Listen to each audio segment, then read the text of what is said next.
Hello everyone, I am Mano Scaling, and I am here to help you today. I know you use this video to fall asleep, so before that, please like the video and subscribe to the channel, and also tell me where you are from and what time you are watching. Now get comfortable and relax.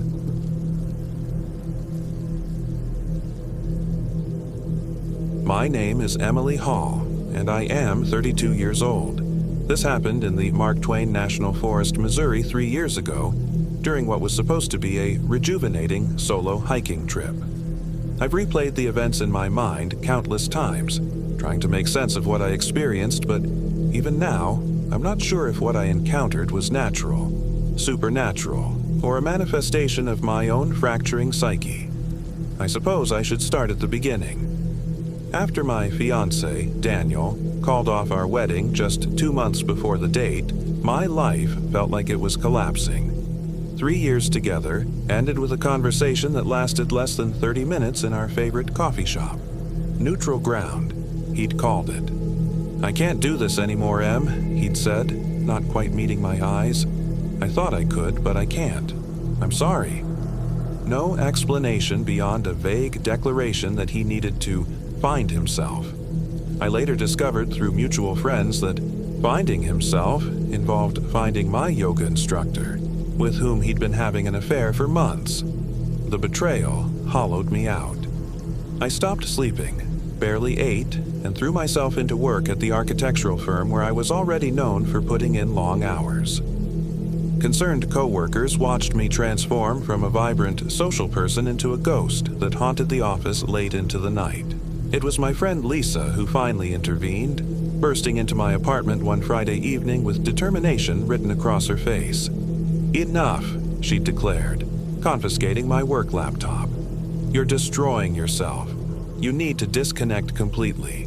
No work, no social media, no reminders of Daniel. Just you and nature." Lisa was an avid backpacker, and the idea of escaping into wilderness held immediate appeal. She helped me plan a 5-day solo trek through the Mark Twain National Forest, insisted on equipping me with proper gear. "Your REI credit card is about to hate you," and made me promise to check in with her periodically via satellite phone. Looking back, I should have recognized the warnings. The park ranger's hesitation when I mentioned camping near Greer Spring, the odd silence that fell over the small general store in Winona when I asked for directions to the Devil's Backbone Trail. But I was too caught up in my own need to escape. From the city, from my broken engagement, from myself. "You sure you want to camp that far out, ma'am?" the ranger had asked, his weathered face creasing with concern. "Lots of folks stick to the established campgrounds this time of year." "I need the solitude," I'd replied with more conviction than I felt. "I've done plenty of solo camping before." He'd nodded slowly, eyes lingering on my expensive hiking boots and brand new backpack. I could almost hear his thoughts. City girl playing wilderness explorer. "Just stay on the marked trails," he finally said, stamping my permit. "And if you hear anything strange at night, well, just remember sound carries funny out there." I should have asked what he meant by strange. I should have pressed for details. Instead, I just smiled, thanked him, and headed out, eager to prove myself capable. The first day was uneventful. The October air was crisp but not uncomfortably cold, and the forest was ablaze with fall colors, vibrant reds and golds painted across the rolling Ozark landscape. I hiked about 8 miles, my muscles pleasantly aching as I set up camp in a small clearing about a half-mile off the main trail. I'd chosen a spot near a babbling creek, the sound of running water both practical and soothing. As darkness fell, I built a small fire, heated my dehydrated pasta meal, and watched the stars appear overhead, vivid and numerous in a way they never were in St. Louis. The isolation I'd craved wrapped around me like a blanket, and for the first time in months, I felt my shoulders relax, the constant tension in my chest easing. That peace lasted exactly until 2:37 a.m., when I jolted awake, heart hammering against my ribs. Something had woken me. A sound? A dream. I lay perfectly still in my tent, listening. The forest had gone unnaturally quiet, No insects chirping, no night birds calling, not even the rustle of leaves in the breeze. Just silence. Complete, smothering silence. Then I heard it. A thin, reedy whistling. Not the wind, not an animal. It sounded almost melodic, like someone whistling a tune just at the edge of hearing. I told myself it was nothing. Maybe a fellow hiker camping nearby, but deep down, I knew no one else was supposed to be in this section of the forest. I'd specifically chosen this route for its isolation. The whistling stopped abruptly, replaced by what sounded like voices murmuring just outside my tent, too low to make out words, but distinctly human in cadence. I fumbled for my flashlight, hands shaking, and called out, "Hello? Is someone there?" The murmuring ceased instantly. Sweat beaded along my hairline despite the chill. I unzipped my tent slowly, heart thudding so loudly I was sure it could be heard for miles. The clearing was empty, bathed in pale moonlight. My fire had died to embers hours ago, casting a faint red glow but no real light. "Hello?" I called again, my voice sounding small and fragile in the vast stillness. Nothing answered except a sudden gust of wind that sent dead leaves skittering across the ground. I told myself I'd been dreaming, that the stress of the past few months had followed me here. I zipped the tent closed and tried to fall back asleep, flashlight clutched in my hand like a talisman. Just as exhaustion began to pull me under, the whistling started again, closer this time, and I could almost recognize the tune. Something old, something that reminded me of childhood, of something forbidden. I didn't sleep again that night. Dawn broke reluctantly through a heavy mist that clung to the forest floor. Everything looked different, ghostly and unfamiliar. I packed quickly, eager to move, to shake off the night's unease. I told myself that today would be better, that I just needed to get deeper into the wilderness, where human intrusions would be even less likely. I followed the trail toward 11 Point River, planning to camp near there for my second night. The map showed several small lakes and springs in that area, perfect for replenishing my water supply. The hiking was more difficult than the previous day, steeper inclines, rougher terrain. By midday, I'd worked up a good sweat despite the cool temperature, and my earlier fears seemed silly in the clarity of daylight. Around noon, I stopped at a small lookout point to eat lunch and take in the view. The mist had burned off, revealing miles of undulating forest. As I sat munching my energy bar, movement in the trees below caught my eye. A flash of pale color that didn't belong among the autumn foliage. I squinted, trying to get a better look. A person? An animal? Whatever it was had disappeared, but I couldn't shake the feeling I was being watched. The hair on the back of my neck stood up, and suddenly the vastness of the forest seemed less like freedom and more like exposure. As I packed up to continue hiking, I heard a sharp crack, like a branch breaking underfoot, from the woods behind me. I spun around, pulse quickening. "Hello?" I called. "Is someone there?" No answer, but the feeling of eyes on me intensified. I shouldered my pack and set off at a quicker pace than before, telling myself I was being paranoid. The forest was full of wildlife, deer, foxes, the occasional black bear. Nothing to worry about. The trail grew narrower as it wound through a dense section of pine trees, their needled branches creating a canopy that blocked much of the sunlight. The temperature seemed to drop several degrees, and the pleasant forest scents gave way to something musty and dank. I checked my map and GPS to make sure I was still on the right path. According to my devices, I was following the Devil's Backbone trail perfectly, but something felt wrong. The trail markers seemed faded, almost obscured in places, and twice I had to backtrack after nearly losing my way. By late afternoon, fatigue was setting in. According to my calculations, I should have reached the junction leading to 11 Point River hours ago, but the trail just kept winding through increasingly unfamiliar terrain. My GPS signal was becoming erratic, the screen occasionally glitching with static before clearing again. I was considering setting up camp early when I spotted a small cabin through the trees, weathered gray wood almost invisible against the forest backdrop. It wasn't marked on my map, which was strange for a structure this size, but I felt a surge of relief at the sight of it. Maybe whoever lived there could confirm I was heading in the right direction. As I approached, however, my steps slowed. Something was off about the cabin. No smoke from the chimney, no vehicle parked nearby, no sign of habitation at all except a rocking chair on the small porch, moving gently back and forth as if someone had just left it. "Hello?" I called, stopping at the edge of the small clearing surrounding the structure. "Anyone home?" The rocking chair kept its gentle rhythm. No other sound or movement came from the cabin. I should have turned back right then. Everything in me was screaming to return to the trail, to get as far from this place as possible. But exhaustion and growing confusion about my location won out. I needed information, and this cabin might contain maps or other clues about where I was. I approached slowly, calling out again as I climbed the 2 weathered steps to the porch. The rocking chair stopped moving the moment my foot touched the first step, so suddenly it seemed unnatural. Up close, I could see how old it was. The wood cracked and silvered with age, mysterious stains darkening the seat and armrests. The cabin door was slightly ajar, darkness visible through the crack. I knocked tentatively, then with more force when no answer came. "Hello? I'm sorry to intrude, but I think I'm lost. Could you help me with directions?" The door swung inward at my touch, hinges protesting with a low groan. The smell hit me first, musty and organic, like old leaves and wet earth, but with an underlying sweetness that made my stomach turn. I stood in the doorway, waiting for my eyes to adjust to the dimness. "Hello?"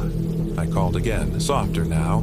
The cabin consisted of a single room, sparsely furnished with a rough-hewn table, a cast-iron stove, and a narrow bed pushed against the far wall.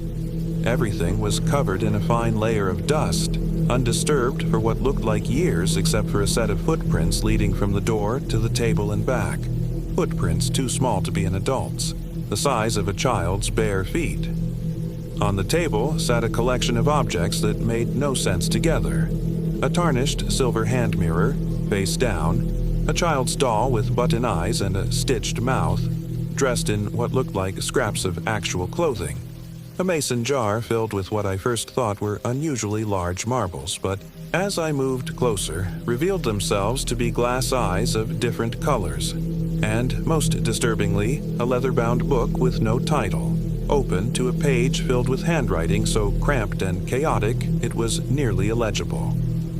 Curiosity overcoming my unease, I leaned closer to examine the book without touching it. The writing appeared to be journal entries, but the language wasn't entirely English.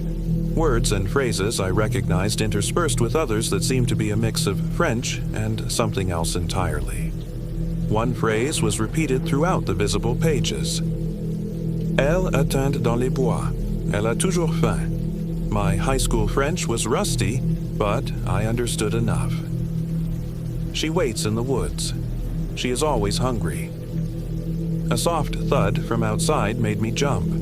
I turned toward the door, expecting to see someone there, but it remained open to the empty porch.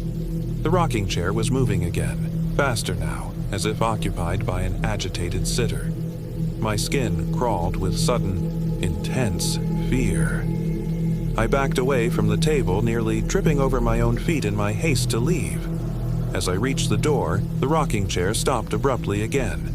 In the new silence, I heard it distinctly, a child's giggle seeming to come from just behind me. I ran, out the door, down the steps, across the clearing, not stopping until I reached the tree line where the trail continued. Only then did I look back, gasping for breath, heart hammering painfully in my chest. The cabin was gone. Where it had stood just moments before was nothing but unbroken forest, ancient trees and undergrowth with no sign a structure had ever existed there. I blinked hard, convinced my eyes were playing tricks on me.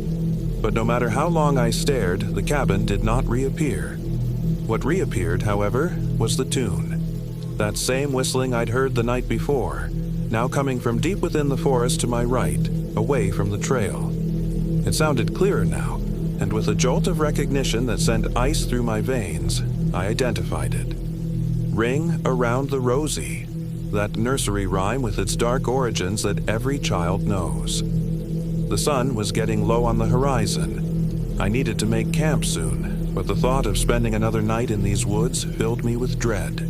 I checked my GPS again. It showed me miles from where I thought I was, in a section of the forest that didn't even appear on my paper map. According to the device, I had somehow veered far off the Devil's Backbone Trail into an area with no marked paths at all. That was impossible. I'd followed the trail markers religiously all day. I tried calling for help on my satellite phone, but got nothing but static and strange, garbled voices that didn't respond to my increasingly panicked questions. The battery, which had been at 80% that morning, now showed just 15% despite the solar charger I'd been using throughout the day. With no other options, I decided to set up camp and try to retrace my steps in the morning. I found a small clearing that offered decent visibility in all directions and began unpacking my tent with trembling hands. That's when I noticed the symbols. They were carved into the trees surrounding the clearing, crude pictographs that looked like stick figures with elongated limbs and misshapen heads. Some were simple, others elaborate with spiraling patterns around them. All had been carved directly into the bark. The exposed wood darkened as if burned. I froze, tent poles clutched in my hands like weapons. These carvings were fresh, the exposed wood still light-colored in places, not yet weathered. Someone had made these recently. I was backing away, preparing to flee despite the fading light, when I heard a branch snap behind me. I whirled around, brandishing a tent pole, and found myself face to face with an old woman. She seemed to have materialized from nowhere. One moment, the forest behind me was empty. The next, she stood barely 10 feet away. She was tiny, barely 5 feet tall, with a face so deeply lined it resembled crumpled paper. Her clothes were oddly old-fashioned, a long, dark dress with a stained apron, heavy boots caked with mud, and a knitted shawl pulled tight around bony shoulders. Her white hair hung in a long braid down her back, incongruously thick and lustrous compared to her withered appearance. But it was her eyes that held me rooted to the spot. Pale blue, almost colorless, with a clarity and sharpness that seemed impossible in such an ancient face. "You're lost," she said. Not a question. Her voice was surprisingly rich and smooth, at odds with her fragile appearance. I nodded, unable to find my voice. "These woods can confuse a person," she continued, looking around as if seeing something I couldn't. "Especially when you bring trouble with you." I don't understand," I managed. "I was following the marked trail. I should be near 11 Point River, but my GPS shows me miles away." The old woman made a dismissive sound. "Those gadgets are useless here. The forest doesn't like them." Under normal circumstances, I would have dismissed such a statement as superstitious nonsense. But after what I'd experienced already, I wasn't feeling particularly rational. "Do you live nearby?" I asked, thinking of the vanished cabin. "Could you help me find my way back to the main trail?" She studied me with those unsettling, pale eyes. "I've lived here all my life, longer than the trails have existed." She paused, head tilting as if listening to something. "What's your name? Girl?" Every instinct warned against answering, but I was desperate for help. "Emily," I said. "Emily Hall." The woman's expression didn't change, but something shifted in her eyes. A calculation, an assessment. "You can call me Mrs. Greer," she said after a moment. "And yes, I can help you, but not tonight. It's too late to be wandering these woods." She gestured to the clearing. "Set up your tent. Build a fire, a big one. Don't leave its light during the night, no matter what you hear." "What might I hear?" I asked, my mouth dry. Mrs. Greer looked away toward the deepening shadows between the trees. "The forest speaks at night. Not all of its voices mean well." "Are there other people out here?" Her gaze snapped back to me, suddenly fierce. "Not people. Not anymore." She reached into her apron pocket and withdrew something, holding it out to me. "Take this. Keep it close until morning." It was a small bundle of dried herbs bound with red thread, giving off a sharp, astringent scent that made my eyes water. "What is it?" I asked, accepting it reluctantly. "Protection," she said simply. Then, with surprising efficiency for someone her age, she gathered fallen branches and arranged them in a circle around where my tent would stand. "Build your fire here. Don't let it die before dawn." Before I could ask any more questions, she turned and walked away, disappearing between the trees with unnatural quickness. I called after her, but received no answer except distant whistling, that same eerie tune from before. Night was falling rapidly now. Whatever my misgivings about this place, I had no choice but to follow Mrs. Greer's advice. I set up my tent with record speed and built a fire inside the circle of branches she'd created. As darkness settled completely over the forest, I fed the flames with trembling hands, the bundle of herbs clutched tightly in my pocket. The fire cast dancing shadows against the surrounding trees, making the carved symbols seem to move and writhe. I tried not to look at them, focusing instead on the flames, but my eyes were drawn repeatedly to their disturbing forms. For hours, nothing happened. The night was silent except for the crackling of my fire and my own ragged breathing. I began to think I'd imagined the whole thing. The cabin, the old woman, even the symbols on the trees that now seemed like ordinary knots and burls in the firelight. Then, just as I was considering trying to sleep, the whistling started again, closer than ever before, and not alone this time. Children's voices joined in, singing the words to the nursery rhyme in a haunting, off-key chorus. "Ring around the rosy, pocket full of posies, ashes, ashes, we all fall down." The voices circled my campsite, always just beyond the firelight. I clutched my knees to my chest, the herb bundle now crushed in my white-knuckled grip, its scent sharp in my nostrils. The singing continued, round and round, sometimes fading as if moving away, only to return louder than before. "Who's there?" I finally called, my voice cracking. "Please, just show yourselves." The singing stopped abruptly. In the sudden silence, I heard footsteps, light and quick, circling my camp. Then, at the very edge of the firelight, I saw her. A little girl, perhaps 8 or 9 years old, with long dark hair and a white dress that seemed to glow in the darkness. Her face was obscured by shadow, but I could feel her eyes on me. She stood perfectly still, just watching. "Hello?" I said softly, fighting the urge to run. "Are you lost? Too?" She didn't respond. Instead, she raised one pale arm and pointed behind me. I didn't want to turn. Every instinct screamed against taking my eyes off her. But a sound from the direction she pointed, a wet, rasping breath, forced me to look. On the opposite side of the clearing, another figure stood at the edge of the firelight. This one was tall and thin, impossibly so, its limbs elongated like the stick figures carved into the trees. It wore what looked like tattered rags, hanging from its emaciated frame. Its face was hidden in shadow, but I could see its mouth, a black gash stretching ear to ear, glistening wetly in the firelight. A strangled scream caught in my throat. I scrambled backward, nearly into the fire, my eyes darting between the child and the tall figure. When I looked back to where the girl had been, she was gone. In her place stood 5 more children, all with the same long dark hair and white clothing, all with their faces obscured, all pointing at the tall figure. The thing took a step forward, one grotesquely long limb extending into the firelight. Its skin was grayish-white, covered in what looked like mold or fungus, pulsing slightly as if alive. The herb bundle in my hand suddenly grew hot, almost burning my palm. Without thinking, I threw it at the creature. The bundle burst into bright blue flames the moment it left my hand, arcing through the air like a comet.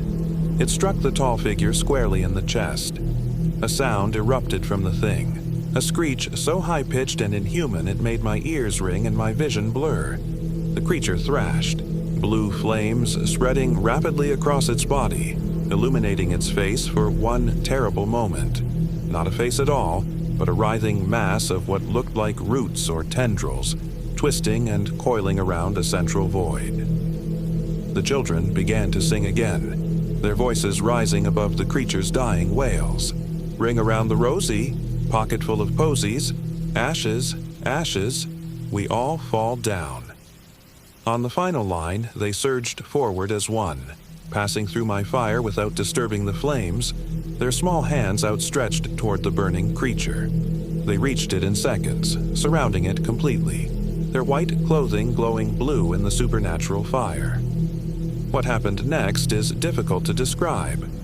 The children seemed to absorb the creature, or perhaps merge with it. Their forms blurred together, becoming a whirling mass of blue flame and shadow that grew smaller and denser until, with a sound like a thunderclap, it collapsed entirely, leaving nothing but a scorched patch of earth where the tall figure had stood. The silence that followed was absolute. The children were gone. The creature was gone. Even my campfire seemed subdued, its flames burning lower though I'd added fresh wood just minutes before. I didn't sleep. Couldn't sleep. I sat rigid beside my fire until dawn, feeding it religiously, jumping at every sound from the surrounding forest.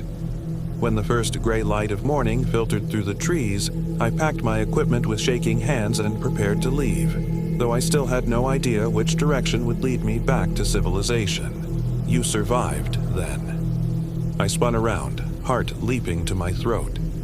Mrs. Greer stood at the edge of the clearing looking exactly as she had the evening before. In daylight, she seemed somehow both more real and more out of place, her old-fashioned clothing and weathered face belonging to another century entirely. What was that thing? I asked, my voice hoarse from a night of fear. Mrs. Greer's pale eyes flickered to the scorched earth where the creature had burned. The forest has its guardians, she said cryptically, and its predators. That one has been hunting these woods for generations. And the children, a shadow passed over her face, also guardians in their way. They were its first victims long ago. Now they protect others when they can. The implication of her words struck me like a physical blow. Those children had died here, in these woods, at the hands, or whatever it had, of that thing.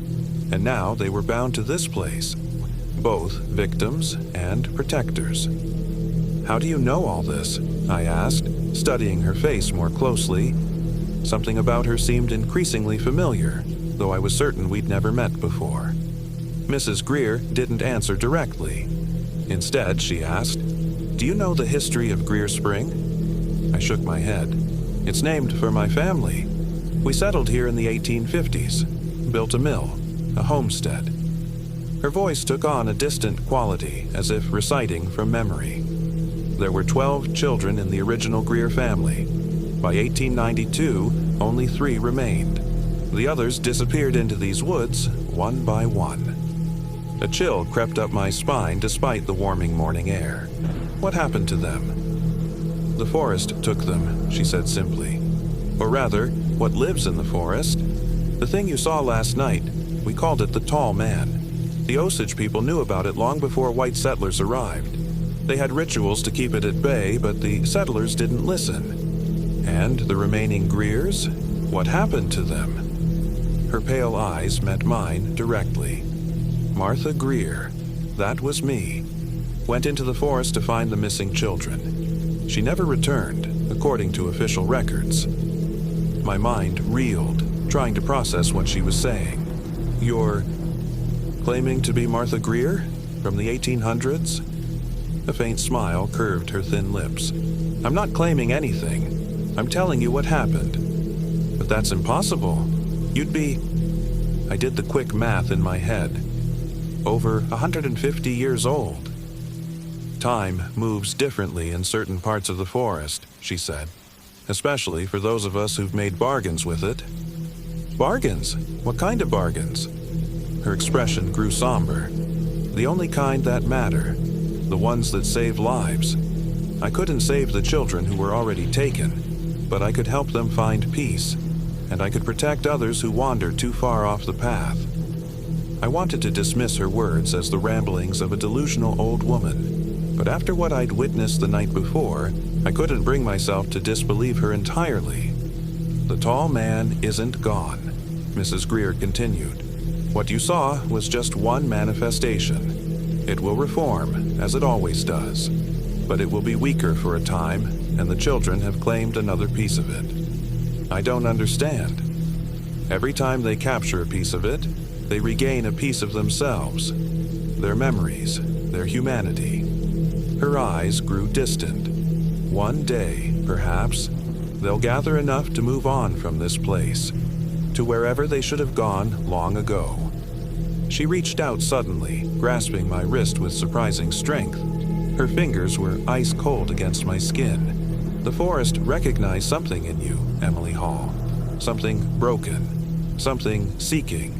It called to you, just as it calls to everyone who comes here carrying pain." I tried to pull away, but her grip tightened. "What do you mean?" "The tall man feeds on despair, on the emptiness inside people. It draws them in, wears them down, makes them vulnerable."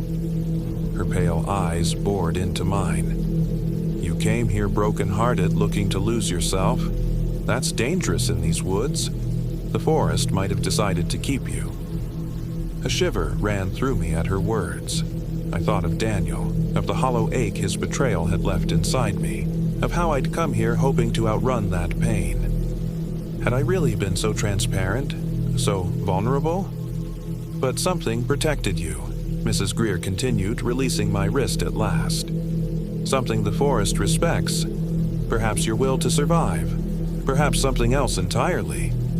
She reached into her apron pocket again and withdrew another bundle of herbs, larger than the first, wrapped in what looked like a piece of faded calico fabric. "Take this with you. Keep it close until you're well beyond the boundaries of the forest." She pressed it into my hand. "And if you ever hear whistling at night, wherever you are, light a fire immediately. The tall man has marked you now. It may come looking again." The bundle was warm against my palm, unlike Mrs. Greer's cold touch. I closed my fingers around it, not knowing what to say. "Now, let me show you the way back." She turned and began walking through the trees, not waiting to see if I followed. I shouldered my pack and hurried after her, not wanting to be left alone in this strange part of the forest. We walked in silence for what seemed like hours, though the sun barely moved in the sky. The terrain gradually began to look more familiar. Less densely packed trees, clearer undergrowth, occasional signs of human presence like old fire rings or carved initials on tree trunks. Finally, we emerged onto a wide, well-maintained trail with clear markers. "The Devil's Backbone," Mrs. Greer said, gesturing ahead. "Follow it north, that way, for about 3 miles. You'll reach the ranger station." Relief flooded through me. "Thank you," I said fervently. "I don't know what would have happened if you hadn't found me." Her expression remained impassive. The forest calls to certain people, sometimes to help, sometimes to harm. Her pale eyes held mine. It called to you. Remember that. She reached out again, this time placing her cold palm against my cheek. The gesture was oddly tender, almost maternal. "The broken places inside us are doorways. Emily, be careful what you let enter through them." Before I could respond, she turned and walked back into the trees, disappearing as quickly as she had the night before. I stood frozen for a moment, her words echoing in my mind. Then I turned and began hiking north along the trail, clutching the herb bundle tightly. I walked briskly, eager to put as much distance as possible between myself and whatever lurked in the deeper parts of the forest. I reached the ranger station by midday. The ranger on duty was surprised to see me. Apparently, I'd been reported missing when I failed to check in the previous evening. According to him, I had somehow wandered nearly 15 miles off my planned route into a section of the forest that wasn't even open to hikers due to dangerous sinkholes and unstable terrain. When I tried to explain what had happened, mentioning the cabin and Mrs. Greer, he gave me an odd look. There's no cabin in that section of forest, ma'am. And the only Greer I know of around these parts was Martha Greer, who the spring is named after. She disappeared in those woods back in 1892. They never found her body. He showed me an old photograph hanging on the station wall, a group of settlers standing in front of a small cabin, dated 1890. My blood ran cold as I recognized the woman standing slightly apart from the others. White hair in a long braid, apron over a dark dress, and eyes so pale they appeared white in the faded photograph. The ranger followed my gaze. That's her, Martha Greer. Local legend says she was a healer who learned too much from the native people and the forest itself. Some say she still wanders those woods, helping lost hikers, or leading them deeper in. My fingers tightened around the herb bundle in my pocket. What do they say happened to the children who disappeared? The ranger's expression darkened. Nasty business, that. According to the records, 9 Greer children vanished over a period of about 20 years. Most folks at the time blamed wild animals or accidents, but there were rumors. He trailed off, seeming reluctant to continue. What kind of rumors? I pressed. He hesitated, then lowered his voice, though we were alone in the station. Folks said there was something in the forest that took them, called it different names. The tall man, the root walker, the hollow one. Native legends talked about it too, a spirit that fed on the innocent. Pure superstition, of course, he added quickly, straightening up. But the disappearances were real enough. I nodded, not trusting myself to speak. The ranger must have mistaken my silence for fatigue, because he insisted I rest while he called for a vehicle to transport me back to town. I didn't argue. I wanted nothing more than to be away from the Mark Twain National Forest and its secrets. That night, in the relative safety of a motel room in Winona, I examined the herb bundle Mrs. Greer had given me. It contained a variety of dried plants I couldn't identify, along with what looked like small bones, bird or rodent, I hoped, and a piece of carved wood in the shape of one of the symbols I'd seen on the trees. The calico fabric wrapping it was ancient. The pattern faded to almost nothing, and when I looked closely, I could see tiny, precise stitches along one edge, forming letters. M.G. Martha Greer. I keep that bundle with me still. It sits on my bedside table in a small wooden box next to the photograph the ranger let me take. A picture of the picture on his wall, showing Martha Greer and her pale, knowing eyes. I've researched her extensively since returning to St. Louis. Historical records confirm most of what she told me. The Greer family, the disappearances, her own vanishing in 1892. What the records don't explain is why the missing children were all described as having long dark hair, or why they disappeared during the week of the full moon, or why Martha Greer, at age 62, would venture alone into a forest known to be dangerous even then. I left the Mark Twain National Forest, but in a way, it never left me. I hear the whistling sometimes, especially on quiet autumn nights just like tonight, a thin, reedy tune that sounds like Ring Around the Rosie coming from outside my window. And when I look, I sometimes glimpse a small figure at the edge of the nearby woods, arm raised, pointing at something behind me. It was 3 months after my return to St. Louis that I first saw one of the children outside my apartment building.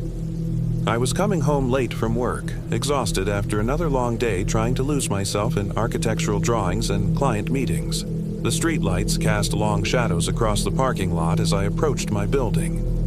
Movement at the corner of my eye made me turn, and there she was, the same little girl I'd seen in the forest, long dark hair, white dress, standing perfectly still beneath a maple tree. My keys slipped from suddenly nerveless fingers, clattering to the pavement.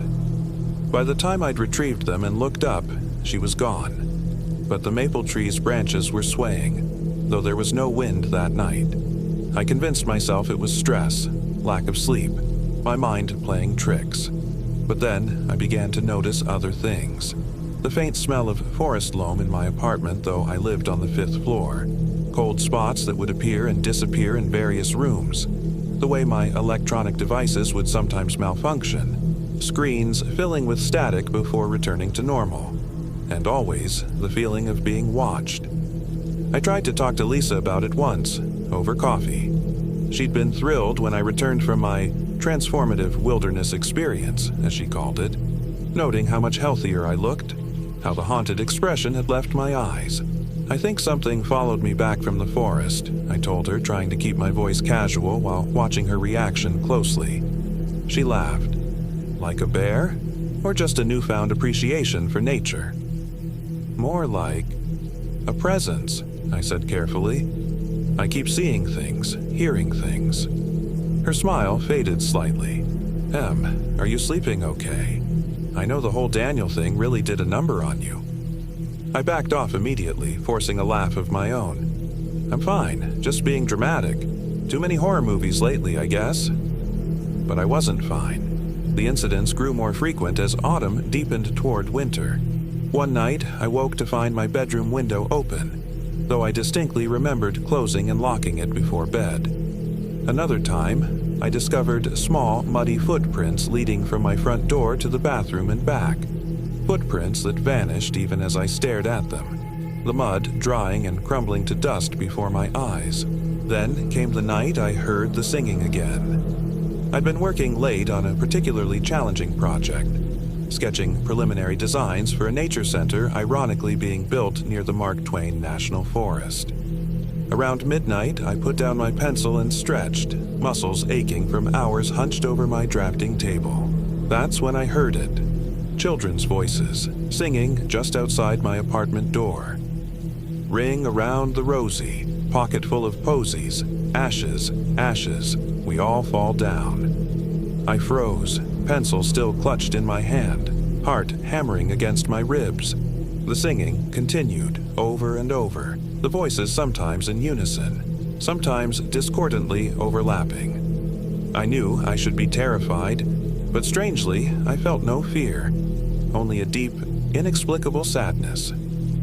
Moving slowly, I approached my apartment door and pressed my ear against it. The singing was clearer now, and I could distinguish individual voices, some high and sweet, others lower, but all unmistakably children's. I took a deep breath and yanked the door open. The hallway was empty. The singing stopped abruptly. But there, on the floor just outside my door, sat a small bundle of dried plants tied with red thread, identical to the one Mrs. Greer had first given me in the forest. I brought it inside with trembling hands and placed it beside the original bundle in its wooden box. As I did, I noticed something I hadn't before. A scrap of yellowed paper tucked into the first bundle. Carefully, I extracted it and unfolded it to reveal spidery handwriting. "The broken places are doorways. Close them before it's too late." That night, I dreamed of the forest. In the dream, I was walking along the Devil's Backbone Trail, but everything was wrong. The trees grew sideways, their branches twisting to form archways overhead. The ground beneath my feet pulsed like a living thing. The air itself seemed thick and resistant, as if I were moving through water. Ahead of me on the trail, the children walked in a line, holding hands. I could see only their backs, their long dark hair swaying in unison. They were leading me somewhere, deeper into the dream forest. I wanted to call out to them, to ask where we were going, but my voice wouldn't work. The last child in line turned to look at me over her shoulder. Her face was a blur, features indistinct except for her eyes, dark, liquid pools that held infinite sadness. She reached back, offering her small hand to me. I hesitated, then took it.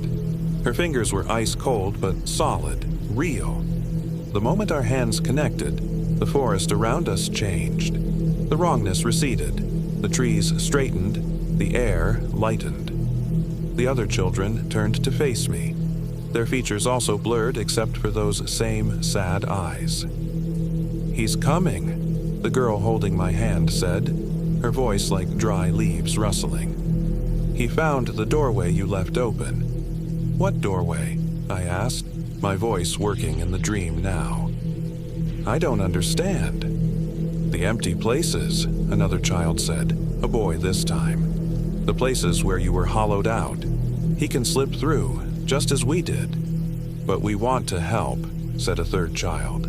"We've been trying to warn you." "Warn me about what?" I asked. But even as the words left my mouth, I felt it. A cold presence behind me, a shifting in the fabric of the dream.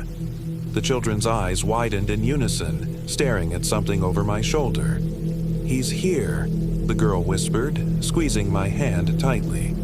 "Remember what Martha taught you. Fire cleanses. Boundaries protect."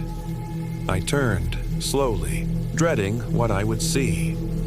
The tall man stood there, just as he had in the forest clearing. Impossibly elongated limbs, ragged clothing, and that terrible mouth stretching ear to ear. But now I could see its eyes, or rather the empty sockets where eyes should be, bottomless pits that seemed to draw me in. It reached for me with one grotesquely long arm, fingers like twisted roots stretching toward my face. I woke, gasping, drenched in cold sweat, sheets tangled around my legs as if I'd been thrashing. The digital clock beside my bed read 3:17 a.m., its red numerals the only light in the room. As my breathing slowed, I became aware of two things simultaneously: an intense, almost medicinal smell filling the air, and a sound coming from my living room, the creak of weight on floorboards. Someone, or something, was in my apartment. Fight or flight instinct kicked in, and I reached for my phone to call 911. The screen lit up at my touch, but instead of the familiar interface, it displayed only static, along with a single line of text that made no sense. "Elle attend dans les bois. Elle a toujours faim." The same phrase from the book in the cabin. The creaking floorboards grew closer, approaching my bedroom door. I slid out of bed as quietly as possible, grabbing the heavy metal flashlight I kept on my nightstand. My mind raced, trying to remember exactly what the little girl in my dream had said. Fire cleanses. Boundaries protect. I had no fire, but I did have boundaries.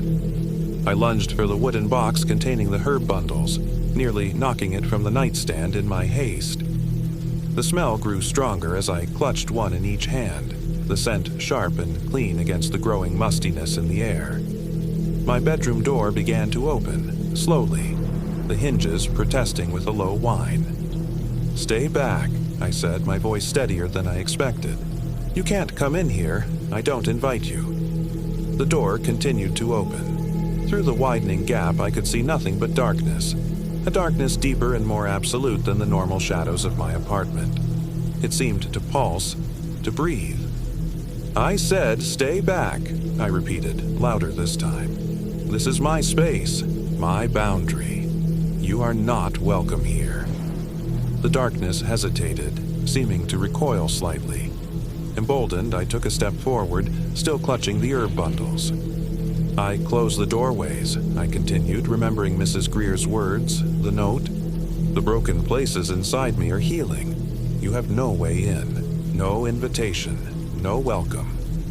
A sound came from the darkness then, not quite a voice, but something trying to form words. It reminded me of wind through dead leaves, or water over stones. Elemental, ancient. "Emily," it seemed to say, drawing out the syllables until they barely resembled my name. "Let us in?" Us, not just the tall man then. "No," I said firmly, taking another step toward the door. The darkness writhed, tendrils of it reaching toward me only to pull back, as if testing an invisible barrier. "You are not welcome in my home, in my life, in my heart. Go back to the forest. It's where you belong." The tendrils withdrew further, but the darkness remained, pulsing in the doorway. Then, slowly, shapes began to form within it. Small figures stepping forward, their outlines gradually solidifying until I could make out the children. 6 of them, standing in a semicircle just outside my bedroom door, their features clearer than I'd ever seen them. 3 boys, 3 girls, ranging in age from about 6 to 12, all with the same long dark hair, all wearing white clothing that seemed to glow faintly in the darkness. Their faces were solemn, their eyes, those infinitely sad eyes, fixed on me. "He can't come in," the oldest girl said, the same one who had held my hand in the dream. "You've closed the doorways." "But we can, because you invited us. You felt our pain. You wanted to help us." "I don't understand," I said, lowering the herb bundle slightly. "What do you want from me?" "The same thing you want," said one of the boys. "To be free." "How?" I asked. "How can I help you be free?" "By remembering," said another girl, the youngest by the look of her. "By bearing witness. Our stories were lost, our names forgotten. Even our bones lie unmarked. We need someone to remember," the oldest girl continued, "to know what happened to us, to speak our names." "But I don't know your names," I said, confused. "Yes, you do," said the oldest boy. "Martha told you, in her own way. Look at what she gave you." I glanced down at the herb bundles in my hands, then at the wooden box on my nightstand. Something clicked in my mind, a connection I should have made earlier. "The journal in the cabin," I said slowly. "It was Martha's, wasn't it? She was writing about you, about what happened." The children nodded in unison. "And the cabin, it was the Greer homestead, where you lived, where you died." Another nod. "The tall man took you, one by one. And Martha tried to save us," the oldest girl said. "She found a way to bind herself to the forest, to remain as a guardian, to help trapped souls like ours find peace." "But she couldn't do it alone," added one of the boys. "The tall man is too powerful, too ancient. She needed someone else, someone who could bridge the worlds." "Someone like you," the youngest girl said. "Someone who knows what it means to be hollowed out, but who found the strength to fill those spaces again." I thought of Daniel, of the devastation his betrayal had caused, of the emptiness I'd carried into the forest, but also of the healing that had begun there, facing the darkness, surviving it. The broken places inside me were mending, slowly but surely. "What do I need to do?" I asked. "Speak our names," the oldest girl said simply. "Remember us, tell our story." "But I don't know your names," I repeated. "Look deeper," she urged, "in what Martha gave you." I turned to the wooden box, eyeing it uncertainly. Then, carefully, I set down the herb bundles and picked up the box itself. It was heavier than it should have been, made of dark, polished wood with no visible seams or hinges. I'd never examined it closely before, assuming it was just a simple container. Now, running my fingers over its surface, I felt subtle indentations, letters carved into the bottom, nearly invisible unless you knew to look for them, 6 sets of initials with dates beside them, e.g. 1860, 1866, HG, 1862, 1868, WG, 1865, 1871, JG, 1867, 1873, SG, 1869, 1875, AG, 1871, 1887, 6 children. 6 Greer children, their birth and death dates carefully preserved by Martha in this hidden record. "Eliza," I said suddenly, the name coming to me from nowhere, or perhaps from somewhere deep in my subconscious, some fragment of the research I'd done on the Greer family. Eliza Greer. The oldest girl smiled, a genuine smile that transformed her solemn face. "Yes," she said softly, "I'm Eliza." One by one, the names came to me, flowing as if Martha herself were whispering them in my ear. Henry, William, Jane, Samuel, Alice. As I spoke each name, the corresponding child smiled, their forms growing slightly brighter, more substantial. "We were forgotten," Eliza said when I had named them all. "Our deaths recorded as accidents, illness, disappearance. The truth buried with Martha's disappearance. But you found us. You can tell our story now." "Will that free you?" I asked. "If I tell your story?" "It's a beginning," Henry said. "Each time someone speaks our names, remembers what happened, we become more ourselves again, less tied to the tall man, to the forest." "But be careful," Jane warned. "The tall man knows you now. It will try to silence you, to claim you as it claimed us. That's why we came, Samuel added. To warn you, to protect you if we can. It followed you from the forest. Alice, the youngest, said. It's been looking for a way in. How do I stop it? I asked. Fire cleanses, boundaries protect. But what does that mean, exactly?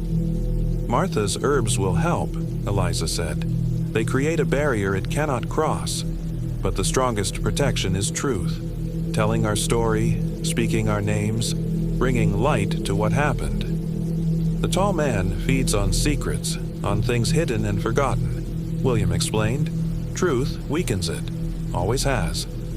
I nodded slowly, beginning to understand. So I research what happened to you, write it down, make it known. Yes, Eliza confirmed, but not just to anyone. Find those who need to hear it. The forest's caretakers, the guardians of its history. The park rangers, I said. The Historical Society in Winona. The Osage representatives. The children nodded in unison. We have to go now, Eliza said, glancing over her shoulder at the darkness beyond my bedroom door. It's still out there, waiting. We can hold it back for a time, but not forever. Will I see you again? I asked, surprised by how much I wanted them to say yes. When you return to the forest, Henry said.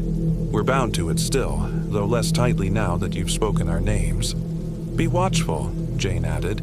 The tall man is patient. It has waited centuries for its victims. It can wait for you. Remember what Martha taught you, Samuel said. Fire cleanses, boundaries protect, and truth illuminates. Alice finished, her small face solemn once more. With those final words, the children began to fade, their outlines blurring, bodies becoming translucent until only their eyes remained visible. 6 pairs of sad, dark eyes floating in the darkness. Then they too disappeared, and the unnatural shadows receded from my doorway, leaving only the normal darkness of my apartment at night. I didn't sleep again that night. Instead, I sat at my computer, researching everything I could find about the Greer family, the disappearances of their children, and Martha Greer's final expedition into the forest. I found surprisingly little in the official historical records. Just as the children had said, their deaths had been attributed to accidents, illness, or simply recorded as missing, presumed dead. But in local newspaper archives, I found more.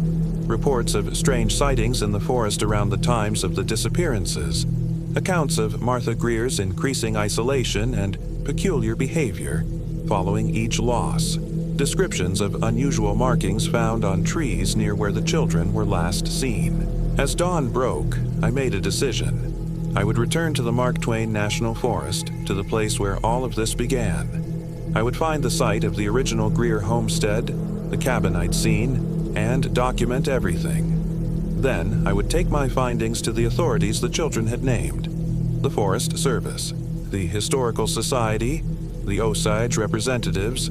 I would tell their story. I would speak their names. I would bring truth to light. It took me 2 weeks to prepare for the journey. I was meticulous this time, leaving nothing to chance. I studied maps of the forest, focusing on the area where I'd gotten lost before. I researched the history of Greer Spring and the surrounding region. I even took self-defense classes, though I knew they would be useless against something like the tall man. Most importantly, I prepared protection. Following instincts I didn't fully understand. Perhaps Martha's influence, perhaps my own awakening sensitivity, I created herb bundles similar to the ones she had given me. I couldn't identify all the plants she'd used, but I found close approximations at a local herbalist shop, along with red thread to bind them. I made a dozen bundles, tucking them into various pockets of my hiking gear. I also brought fire, waterproof matches, multiple lighters, emergency flares. Fire cleanses, Martha had said. I wasn't taking any chances. When I told Lisa I was returning to the forest, she thought I was crazy. You got lost there for 2 days last time, she reminded me over dinner the night before my departure. The rangers had to file a missing persons report. Why would you go back? I need closure, I said simply. not knowing how else to explain it. There's something I left unfinished. She studied my face, concern evident in her eyes. You've been different since you came back, you know. More centered, more confident, which is great. But sometimes you get this look, like you're seeing something the rest of us can't. I didn't know how to respond to that, so I just smiled and changed the subject. How could I explain that she was right? That I was seeing things others couldn't? That 6 dead children had stood in my bedroom doorway and asked me to tell their story? That an ancient evil from the forest had followed me home and was waiting for a chance to take me as it had taken them? The next morning, I parked at the same trailhead where I'd started my first hike 3 months earlier. The autumn colors had faded now, most trees bare, the forest floor carpeted with decaying leaves. The air was sharper, colder, the sky a pale, washed-out blue that promised winter not far off. The ranger at the station was different this time, a young woman who checked my permit with brisk efficiency. When I mentioned I was interested in the history of Greer Spring and the Greer family, however, she paused, looking at me more carefully. "Historical research?" she asked. "Something like that," I replied. "I'm particularly interested in Martha Greer and what happened to her." The ranger's expression shifted subtly. "Not many people ask about that," she said. "It's not exactly a happy story." "I know," I said, "but I think it's an important one." She hesitated, then reached under the counter and pulled out a small, worn book. "This isn't official Forest Service material," she said, pushing it toward me. "It's a collection of local stories my grandmother put together. There's a chapter on the Greers. Might help with your research." I accepted the book gratefully, tucking it into my pack. "Thank you. I'll take good care of it." She nodded. "Just stay on the marked trails," she said, unconsciously echoing the first ranger's warning. "And if you hear anything strange..." "Sound carries funny out there," I finished for her. "I remember." Her eyebrows rose slightly, but she didn't comment further, just stamped my permit and wished me a safe hike. This time, I had no intention of staying on the marked trails, but I kept that to myself. I had a specific destination in mind. The clearing where I'd seen the cabin, where I'd first met the children and the tall man. My research suggested it was about 12 miles from the trailhead, in a section of the forest that was indeed restricted due to dangerous terrain. I hiked steadily all day, pushing myself to cover ground while the light lasted. Unlike my first journey, I felt no sense of peace or relaxation in the forest now. Instead, I was hyper-aware of every sound, every movement, every shadow. The weight of the herb bundles in my pockets was reassuring, as was the book from the ranger, further confirmation that I wasn't crazy, that the Greer story was real. As the sun began to lower in the sky, I made camp in a small clearing well off the main trail. I chose the spot carefully, open enough to give good visibility in all directions, but with a large rock formation at my back to prevent anything from approaching unseen. I built my fire larger than necessary for the mild temperature, creating a wide circle of light and warmth. As I sat beside the flames, eating a simple dinner of trail mix and jerky, I opened the ranger's book. It was hand-bound, the pages yellowed with age, filled with neat handwriting and occasional newspaper clippings. I turned to the chapter on the Greers. The story it told aligned with what I'd learned from my research and from the children themselves. The Greer family had settled near what was now called Greer Spring in the 1850s, building a mill and a homestead. They had 12 children originally, 9 of whom disappeared over a period of 17 years. The disappearances followed a pattern, always during the week of the full moon, always children who had ventured alone into the forest.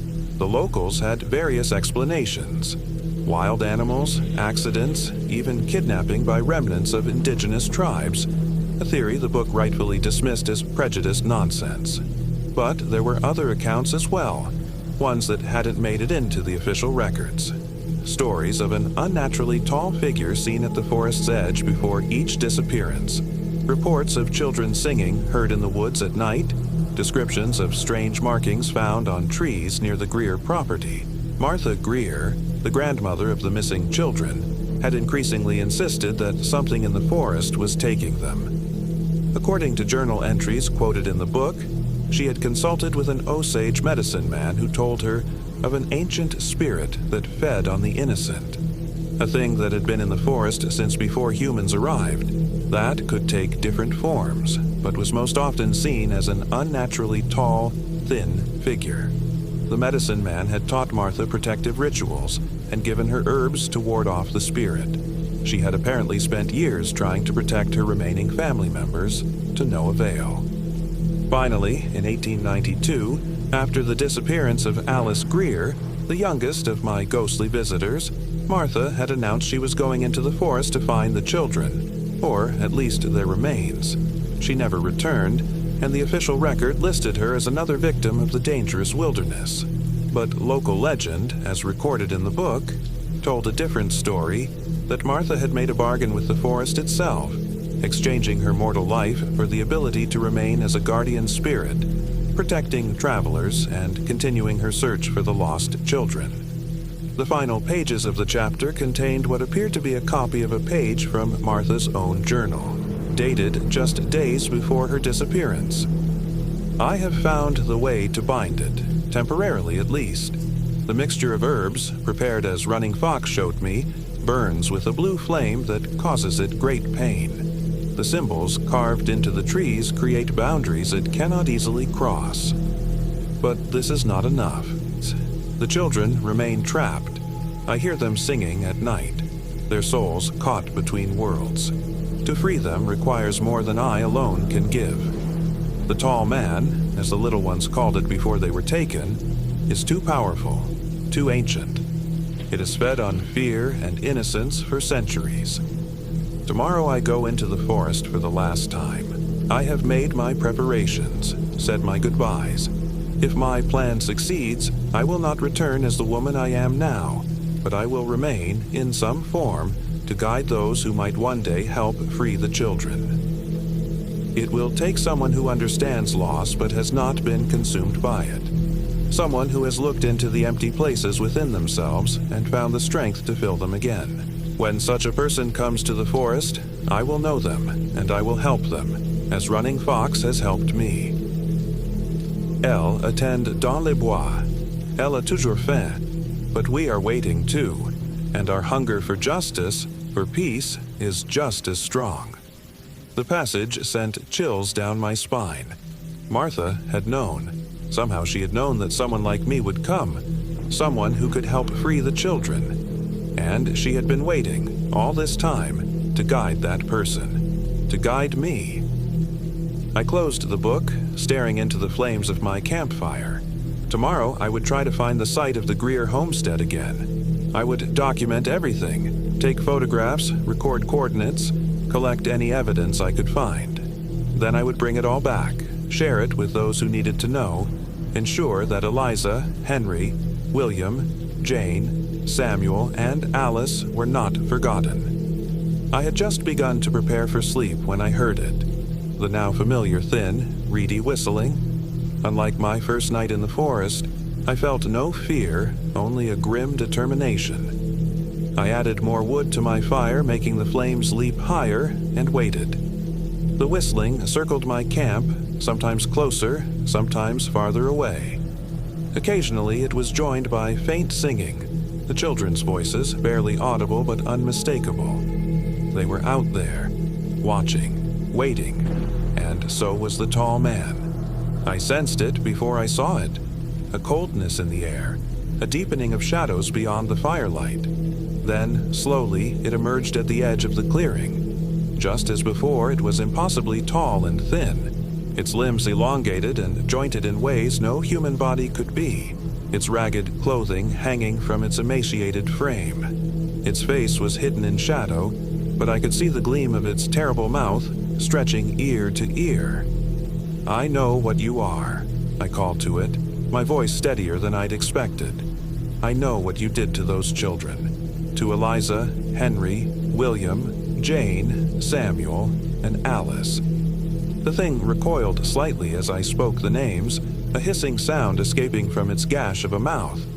They're not yours anymore, I continued, drawing one of Martha's herb bundles from my pocket. Martha Greer has been protecting them, and now I am too. The tall man took a step forward, then another, approaching the edge of my firelight. I could feel its hunger, its rage, its ancient malevolence radiating like cold heat. It reached out one grotesquely long arm, fingers like twisted roots stretching toward me across the barrier of light. I held up the herb bundle. "Fire cleanses," I said, and touched it to the flames of my campfire. The bundle ignited instantly, burning with the same bright blue fire I had seen before. The tall man recoiled, that inhuman hissing intensifying. I stood, holding the burning bundle like a torch, and took a step toward the creature. "Boundaries protect," I continued, drawing a line in the dirt with my boot, connecting to the large rock formation behind me. "This is my space. You are not welcome here." The tall man retreated another step, but didn't leave. It seemed to be studying me, its body swaying slightly like a reed in wind. Then, to my horror, it began to change, its form blurring, shrinking, reshaping itself until it looked almost human. Almost, but not quite. It now resembled a man of normal height, dressed in hiking clothes similar to my own, but its proportions were still wrong. Arms too long, neck too thin, that terrible mouth still stretching across what should have been a human face. "Emily Hall," it said, its voice a rasping parody of human speech. "You think you understand, but you don't. Those children are mine. They have always been mine, and you will be too." "No," I said firmly, taking another step forward, the blue flames of my torch brightening. "They don't belong to you. They never did. And neither do I." The thing that looked almost like a man laughed, a sound like dry branches breaking. "Everyone belongs to me in the end. Every lost soul, every broken heart, every empty vessel. You came to my forest hollow and hurting. Part of you still is." Its words struck uncomfortably close to home. Despite my healing, despite my newfound strength, there were still empty places inside me, spaces where trust had been betrayed, where love had been withdrawn. "You're right," I admitted, surprising both of us. "I am still healing, still finding my way back from loss. But that doesn't make me yours. It makes me human." I took another step forward, and to my satisfaction, the creature took a corresponding step back. "The children are finding their way too," I continued. "Every time someone speaks their names, remembers their story, they become more themselves and less yours. That's what Martha understood. That's why she stayed. Why she waited for someone who could help tell their story." The tall man's almost human form began to waver, elongating again, its outline growing less distinct. "Martha Greer," it rasped, contempt dripping from the name. "She thought she could defeat me with her plants and symbols, but I am older than names, older than memory. I was here before the first human set foot in this forest, and I will remain long after the last one is gone." "Maybe," I conceded, "but you won't have Eliza, Henry, William, Jane, Samuel, or Alice, and you won't have me." As I spoke each name, the blue flames of my torch grew brighter, and the tall man's form became less substantial, more shadow than solid. It retreated further from the light, its rasping voice fading. "This isn't over, Emily Hall," it said, barely audible now. "I am patient. I can wait." "So can I replied, "and I'm not alone." As if summoned by my words, the children appeared, stepping out of the darkness to stand between me and the retreating tall man. They were clearer than ever before, their small forms almost solid, their faces determined as they formed a protective line. "Go," Eliza commanded, her childish voice ringing with authority. "You have no power here tonight." The tall man's form wavered, stretched, then dissolved into the shadows of the forest. The oppressive feeling that had accompanied its presence lifted, leaving only the normal sounds and scents of the night woods. I lowered my still-burning torch, looking at the 6 children who now turned to face me. "Thank you," I said simply. "No," Henry replied. "Thank you for remembering us, for speaking our names, for coming back," William added. "I found a book about what happened," I told them, gesturing to my pack where the ranger's book lay. "It confirms everything. The disappearances, Martha's search for you, her final journey into the forest. She sacrificed much for us," Jane said solemnly, "and for all who might fall prey to the tall man. Tomorrow I'll try to find the homestead site," I continued. "Document everything." "We can show you," Samuel offered. "We remember the way." "It looks different now," Alice warned. "The forest has reclaimed much, but the foundations remain, and some artifacts." "That would be incredibly helpful," I said, feeling a surge of affection for these solemn, brave children who had endured so much. Eliza stepped forward, reaching out to touch my burning torch. The blue flames didn't seem to harm her. Instead, they reflected in her dark eyes, making them shine with an otherworldly light. "Rest now," she said. "She will watch over you tonight. The tall man won't return. It's weakened by the names, by the truth coming to light.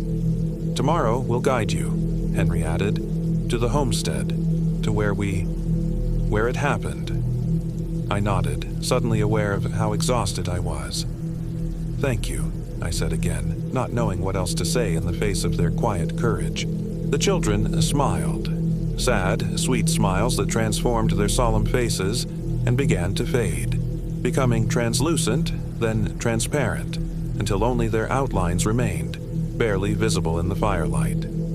But I could still feel their presence, protective and watchful, as I banked my fire and crawled into my tent. I slept deeply that night, undisturbed by dreams or nocturnal visitors. When I woke, the morning sun was filtering through the trees, casting dappled shadows across my tent. For a moment, I wondered if the events of the previous night had been a dream. The tall man, the children, their promise to guide me. But the charred remains of the herb bundle beside my fire pit confirmed it had been real. I ate a quick breakfast and packed my gear efficiently. As I was collapsing my tent, I felt it, the subtle shift in the air that now signaled the children's presence. I turned to find all 6 of them standing at the edge of my camp, more solid and clear in daylight than I had ever seen them. "Good morning," I said, trying to sound casual, as if greeting ghostly children in the wilderness was an everyday occurrence. "Good morning, Emily," Eliza replied, her voice stronger than it had been the night before. "Are you ready?" I nodded, shouldering my pack. "Lead the way." They moved through the forest with silent grace, occasionally glancing back to ensure I was following. I noticed they left no footprints on the soft forest floor, no disturbance in the carpet of fallen leaves.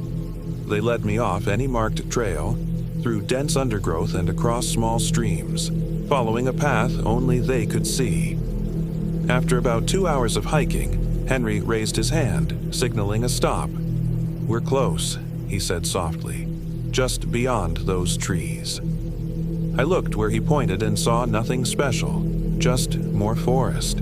But as we continued forward, I began to notice subtle changes in the terrain. The trees grew differently here, younger than those in the surrounding area, suggesting this land had once been cleared. The ground underfoot became less even, with occasional rises and depressions that might once have been foundations or pathways. Then we emerged into a clearing and I knew we had arrived. Though the cabin was long gone, its footprint remained, a rectangular depression in the earth, with scattered stones that had once formed its foundation. Nearby, the remains of what must have been the well were visible, now just a ring of stones around a filled-in hole. And at the edge of the clearing stood an ancient oak tree, its trunk wider than I could have embraced with both arms, its branches spreading protectively over what might once have been a yard. The children spread out across the clearing, each going to a specific spot, standing silent and solemn. I realized they were showing me where things had been, where they had lived, played, died. "The cabin stood here," Eliza said, standing in the center of the rectangular depression. The main room where we ate and gathered. The sleeping lofts were above. The kitchen was here, Jane added, indicating a smaller depression nearby. Martha's herbs hung from the rafters. And this, William said, walking to the massive oak, was our climbing tree. We all loved it. I followed him to the tree, noting the worn places on its trunk where countless small feet had found purchase, the low branches perfect for a child to grasp. As I approached, I saw something else. Carvings in the bark, faded with time but still legible. Initials, dates, childish drawings. You carved these, I said softly. Samuel nodded. All of us did. It was tradition when you were old enough to climb alone. I examined the carvings more closely, finding all 6 sets of initials among others, evidence of the children's existence preserved in living wood for over a century. And where? I hesitated, not wanting to ask but needing to know. Where did it happen? Where did the tall man take you? The children exchanged glances, a silent communication passing between them. Then Alice, the youngest, took my hand. Her touch was cool, but not unpleasant, like a gentle breeze against my skin. I'll show you, she said, her voice tiny but determined. I was the last. I remember the clearest. She led me away from the clearing, deeper into the forest, the other children following at a distance. We walked for perhaps 10 minutes before coming to a small, sheltered hollow nestled between 2 rocky outcroppings. A spring bubbled up from the ground here, forming a shallow pool before continuing as a narrow stream. It waited here, Alice said, pointing to a dark space between the rocks. I came to collect water for Martha's dying. It was my chore that day. I could picture it all too clearly. A small girl with a bucket, sent on a simple errand, unaware of what waited in the shadows. It called to me, Alice continued, her voice distant as if recalling a dream. Not with words, but with feelings. Curiosity, then fear, then nothing. Darkness. I'm so sorry, I said, inadequate words for such a terrible memory. Alice looked up at me, her dark eyes infinitely old in her child's face. This is where my body is, she said simply. All of us are here, hidden in the earth or the water. I looked around with new understanding. This wasn't just the site of an attack. It was a grave. 6 small bodies, never recovered, never properly laid to rest. This is what needs to be marked, I said, sudden certainty filling me. This place needs to be found, documented, remembered. Yes, Eliza said, joining us with the others. Our names, our story, and our resting place. All of it needs to be remembered. I spent the rest of the day documenting everything. The homestead site, the children's tree, and most importantly, the hollow where they had died and still lay buried. I took photographs, made sketches, recorded GPS coordinates. I collected small samples of soil and water that might contain physical evidence after all these years. As the sun began to set, I knew I needed to make camp for the night. The children led me to a suitable clearing not far from the homestead site, and I set up my tent and built a fire just as the last light faded from the sky. You should leave in the morning, Eliza said as we sat around the fire. Take what you've gathered to those who need to see it. Will you be all right? I asked, then immediately felt foolish. They were ghosts, spirits. What danger could they face now? Henry smiled slightly, as if reading my thoughts. We're safer than we've been in over a century, he said. Every time you speak our names, every piece of evidence you document, we become more ourselves and less his. The tall man is weakened, William added. Not gone, but forced to retreat, to recover. He'll return, Jane warned. He always does, but it will take time, and by then, perhaps our story will be too widely known for him to silence. I nodded, understanding the urgency. I'll make sure of it.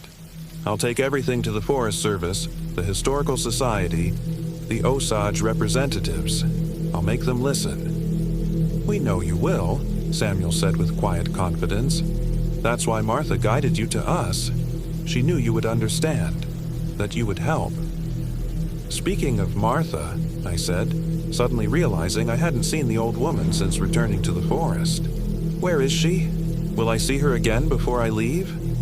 The children exchanged glances. "Martha walks between worlds now," Eliza explained. "She appears when needed, then fades again. It takes great energy for her to manifest as she did for you." "But she's still watching," Alice added. "She's always watching over us, over the forest." I wanted to ask more, but something in their expression stopped me. There were mysteries here I might never fully understand, boundaries between worlds that words couldn't easily cross. We sat in companionable silence as the fire burned lower. Eventually, the children began to fade, becoming translucent in the flickering light.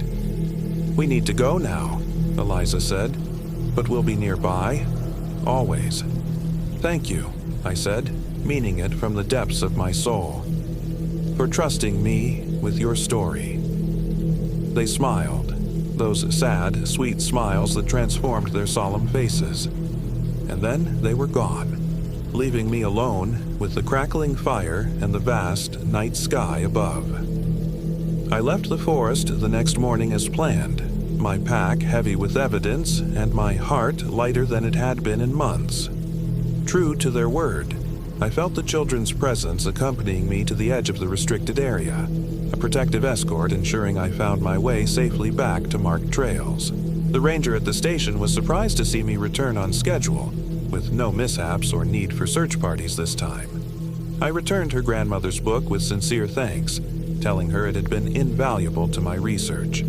I didn't mention what else I'd found. That would come later, through official channels, with proper documentation. Over the following months, I worked tirelessly to bring the Greer children's story to light. I compiled all my evidence, research, and experiences into a comprehensive report. I met with representatives from the Forest Service, the Missouri Historical Society, and the Osage Nation. Some were skeptical at first, but the evidence was compelling, especially the soil samples from the hollow, which were found to contain trace elements consistent with human remains. An archaeological survey was eventually approved, conducted with the utmost respect for the site as both a historical landmark and a burial ground. Small bones were indeed discovered, confirming what I already knew. The hollow had been the children's final resting place for over a century. The Forest Service erected a memorial plaque at the site of the Greer homestead, listing the names and dates of all 9 children who had disappeared, with special mention of the 6 whose remains had been found. The Osage representatives conducted a blessing ceremony, honoring both the children and their grandmother, Martha Greer, whose sacrifice had protected countless travelers over the years. As for me, I returned to my life in St. Louis, but not unchanged. The broken places inside me had healed in ways I hadn't thought possible. Daniel's betrayal, once so devastating, now seemed like a distant memory. Painful, yes, but no longer defining. I had faced something far older and darker than heartbreak, and I had survived. I had helped 6 lost children find a measure of peace after more than a century of waiting. I still hear the whistling sometimes, on quiet autumn nights, but it no longer fills me with dread. Instead, I go to my window and look out toward the nearest trees, and sometimes, just sometimes, I glimpse small figures playing in the moonlight, their long, dark hair streaming behind them as they run and laugh and climb, free at last from the shadows that had bound them.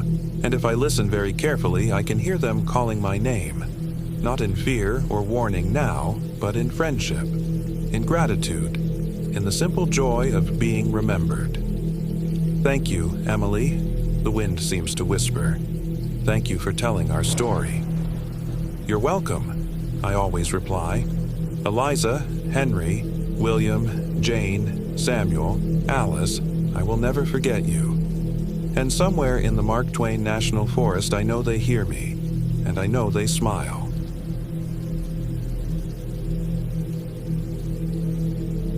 My name is Jason Adams, and I am 34 years old. This happened in the remote wilderness of Mark Twain National Forest in Missouri, where miles of dense woodland hide secrets older than the hills themselves. The thought of spending 2 weeks completely off-grid hadn't bothered me until I actually arrived. Standing at the trailhead where Beaver Creek wound its way into the forest, I felt the first flutter of unease. The October sun was already sinking toward the horizon, casting long shadows across the trail ahead. I checked my watch, 4:30 p.m. I'd have about an hour of good light left to hike to my first campsite. "Last chance to back out," said Daniel Lopez from beside me, his lean face already alive with excitement. "Once we're in, we're committed." I forced a laugh. After all the planning? No way. Dan and I had been planning this trip for months, a 14-day trek through the most isolated sections of Mark Twain National Forest, following Beaver Creek before cutting north toward the Devil's Backbone Wilderness. It had been Dan's idea, of course. As a wildlife photographer, he was always chasing the next remote location, the next untouched vista. I'd agreed partly because I needed material for my outdoor adventure blog, but mostly because after my bitter divorce from Rebecca 6 months earlier, I needed to prove I could still do hard things on my own. Our third companion, Mark Clark, was already adjusting his backpack straps, eager to get moving. Mark was the most experienced outdoorsman among us, a former Army Ranger who'd spent years learning wilderness survival skills. If anyone could get us through 2 weeks in the backcountry, it was Mark. "We're losing daylight," Mark said, his voice carrying that military crispness that never quite left him. 4 miles to the first campsite. Let's move." We shouldered our packs and set off, leaving civilization behind with each step. The trail was well marked at first, winding alongside Beaver Creek, the water gurgling pleasantly over smooth stones. The forest around us was alive with the sounds of birds and the occasional rustle of small animals in the underbrush. Dan stopped frequently to photograph particularly striking views, while Mark maintained a steady pace ahead, occasionally pausing to consult his topographical map.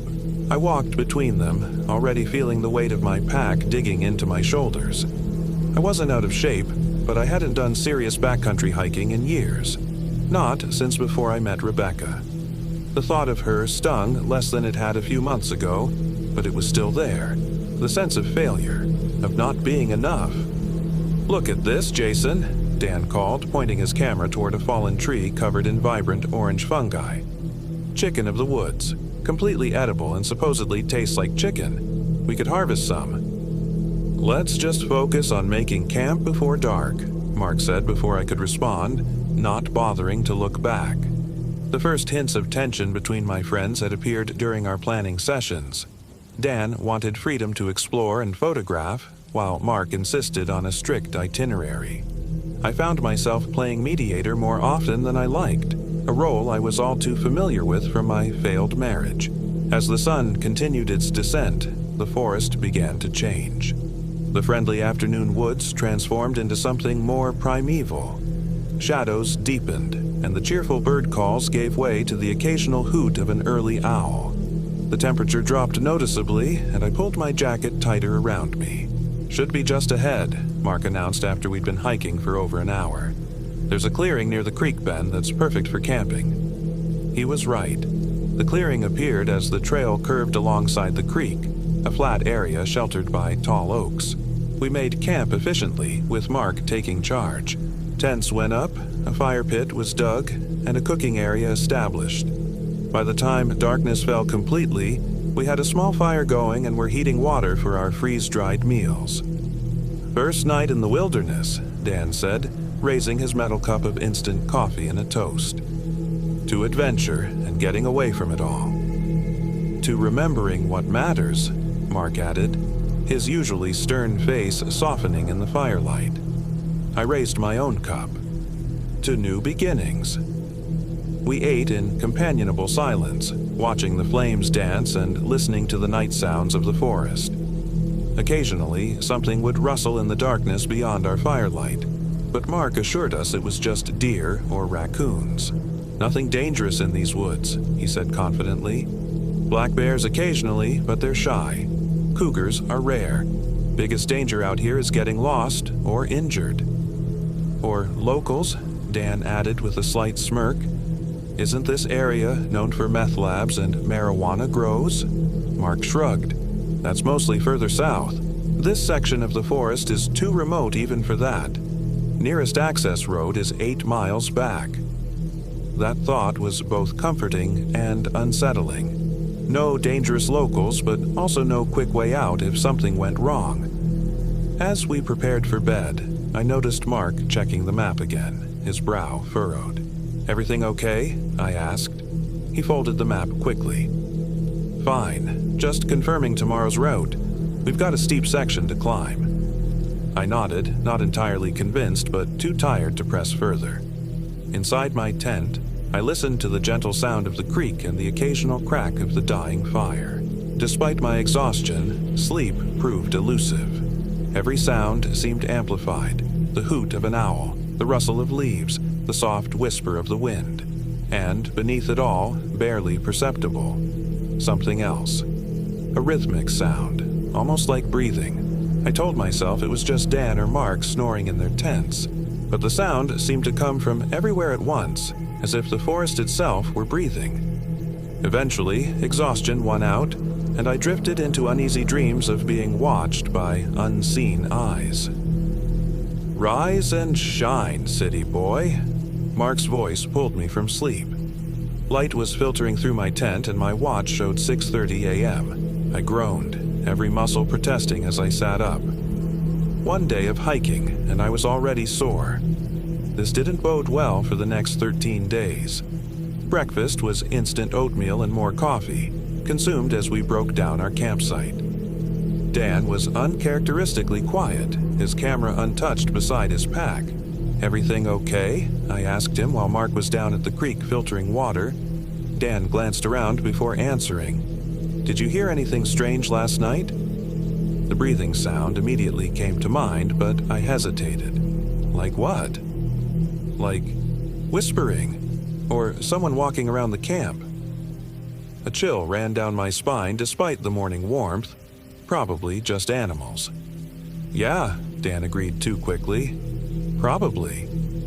Mark returned with full water bottles and we set off again, following the creek further into the forest. Today's hike would take us to the northern edge of the Hercules Glades Wilderness, one of the most remote areas in Missouri. The terrain grew more challenging as the morning progressed, the trail sometimes disappearing entirely, forcing Mark to navigate by map and compass. By midday, the friendly forest of yesterday had given way to something older and less welcoming. The trees here were massive, their canopies blocking most of the sunlight, creating a perpetual twilight beneath. Thick carpets of moss covered fallen logs, and the air held a damp, earthy smell. This is incredible, Dan breathed, finally removing his camera to take pictures. Some of these oaks must be hundreds of years old. Mark checked his map again, that same furrow appearing between his brows. We should have reached the fork by now. Are we lost? I asked, trying to keep my voice light. No, Mark said firmly, just not exactly where I expected. Let's keep going. The trail should reappear soon. But it didn't. As the afternoon wore on, we found ourselves pushing through increasingly dense undergrowth, with no sign of a human trail. The creek we'd been following had widened into a slow-moving river, its surface dark and opaque. Strange, considering we were supposed to be hiking away from the main waterway, not toward it. We need to stop and reassess, I finally said after nearly 2 hours of bushwhacking. This can't be right. Mark reluctantly agreed, and we found a small clearing to rest. As he spread his map on a fallen log, I noticed his hands were trembling slightly. Dan was scanning the forest, his camera forgotten again, a look of unease on his face.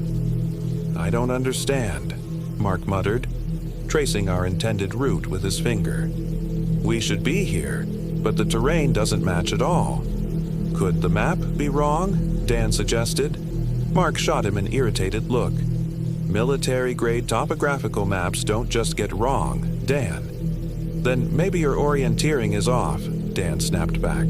Guys, I interjected, this isn't helping. What matters is figuring out where we are now and how to get back on track. Mark took a deep breath. You're right. Let me check the GPS again. He pulled out his handheld GPS unit, an expensive model he'd insisted on bringing despite its added weight. After a moment, his frown deepened. No signal. Too much tree cover. That was when I noticed how quiet it had become. No birds called, no insects buzzed. Just the soft gurgle of the dark river and the sound of our own breathing. Listen, I said softly. They both fell silent, heads tilting. I don't hear anything, Dan whispered after a long moment. Exactly, I replied. It's too quiet. Mark's expression changed, the irritation giving way to professional concern. That's not good. Forest shouldn't go silent unless there's a predator nearby. We instinctively moved closer together, scanning the surrounding trees. We need to keep moving, Mark decided.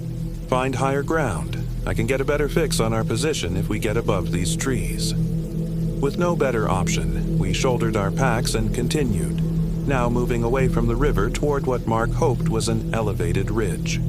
The going was tough. The forest floor uneven and covered with fallen branches and hidden holes that seemed designed to twist an ankle. As we hiked, I couldn't shake the feeling we were being watched. Several times I spun around, certain I'd catch someone or something following us, but there was never anything there. Just trees and shadows and that unnatural silence. The sunlight was fading fast when we finally reached higher ground, a rocky outcrop that rose above the forest canopy.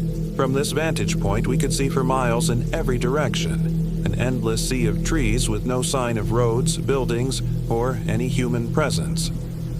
Mark studied the view, then checked his GPS again. This time, he got a signal. This can't be right, he muttered. What? Dan and I asked simultaneously. Mark held out the GPS, showing us the screen. According to the device, we were nearly 15 miles northwest of where we should be, in a section of the forest that wasn't even on our planned route. That's impossible, I said. We couldn't have hiked that far off course in a day. The unit must be malfunctioning, Mark agreed, though he didn't sound convinced. As we stood there, the last light fading from the sky,